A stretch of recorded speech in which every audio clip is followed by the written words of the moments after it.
Hello my friends, welcome to Pro-Am Strings. I'm Henriette and in this lesson we're practicing Skip to My Lou, which is exercise 174 on page 44 in your book. And this is a lesson about bow distribution again. And people often ask me, so do I always play every whole note on a whole bow? And do I always play every quarter note on a whole bow?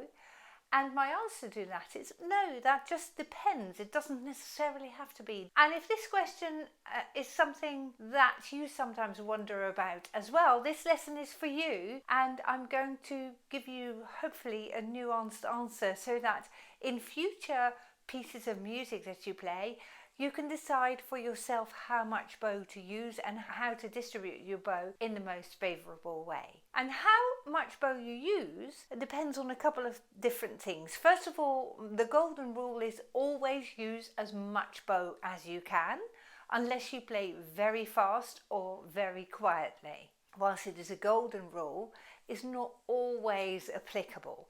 It depends on the dynamics and it depends on the combination of notes in your music. And when you have a look at Skip to My Lou, you can see that at the start, the first bar and a half, shall we say, we're playing quarter notes and eighth notes and we're playing loud. So I would definitely recommend you use the whole bow for the quarter notes and a half bow for the eighth notes.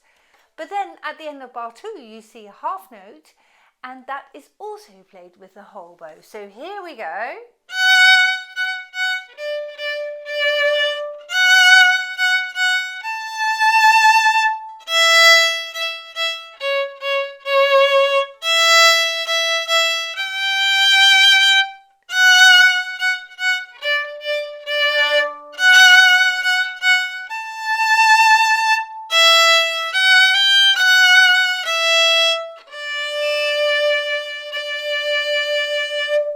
And you've noticed I'm using a lot of bow here because my playing is loud.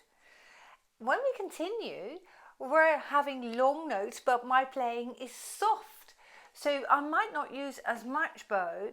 First of all, I'm moving my contact point, but then I'm going.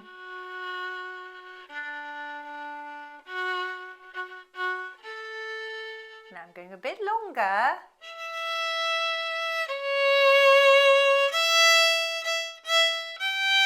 But maybe not quite as long as how I started. I'm going to shorten my bows again now.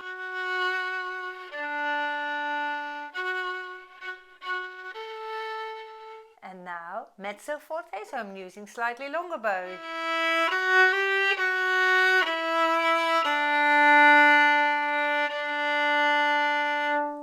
Okay, so that's one way of playing it. You might say, actually, I think that is a bit too soft on your second half of your piece. I don't like the contrast. There's too much contrast between the beginning and the second half. And that's a fair comment. I'd say yes. Maybe I agree with you here. So I might use slightly less short bows.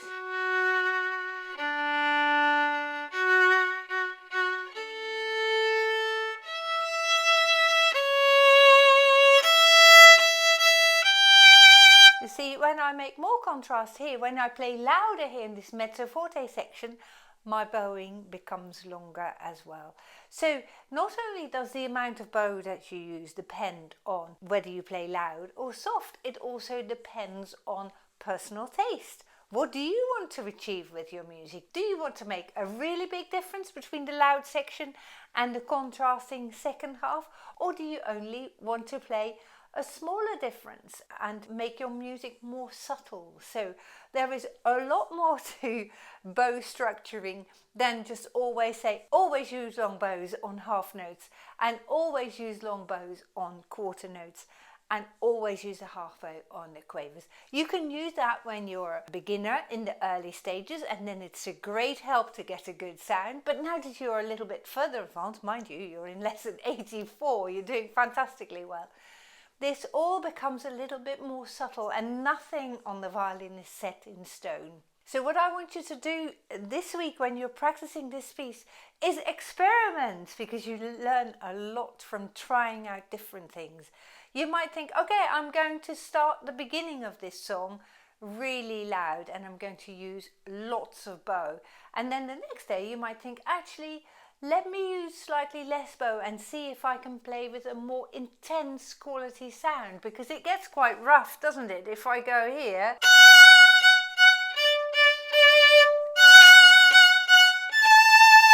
maybe you don't want it quite as loud and you might go,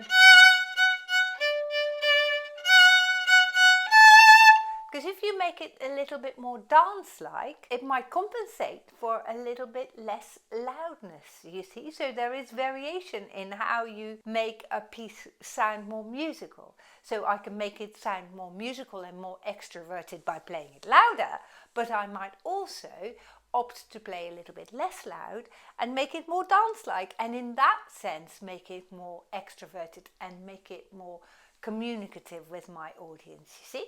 So there's different ways of going about this. Now what we haven't done is played from the middle of this piece to the end and then played da capo. Perhaps you can see underneath your last bar it says dici al fine. That means da capo, from the top, from the head of the piece, al fine, to the end. And if you have a look about in the middle where the double bar line is, there it is fine, and fine means the end. We call it the finish. Okay, so let's start playing now from bar 9, and I want you to play this in your own version of this piece. So yes, you know, you can see it says piano, and I want you to think about how soft is soft for you today, because it might all be different again tomorrow, mightn't it? For me, soft is not too soft, but this is a personal opinion, okay? I would like you to get to a position where you start making your own decisions about how loud your louds should be and how soft your softs can be. 1, 2, 3, 4.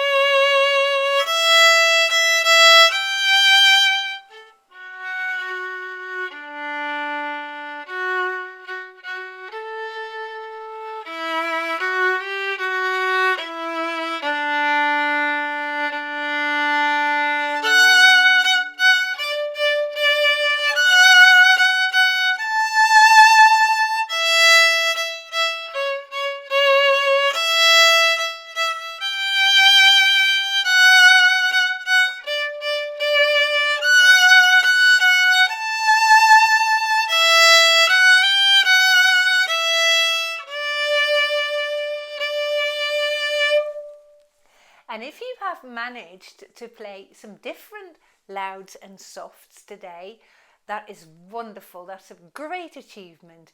Do give us a like if you've enjoyed this video. Subscribe to the channel if you haven't done that. And I very much look forward to seeing you in Shepherd's Hay. Goodbye.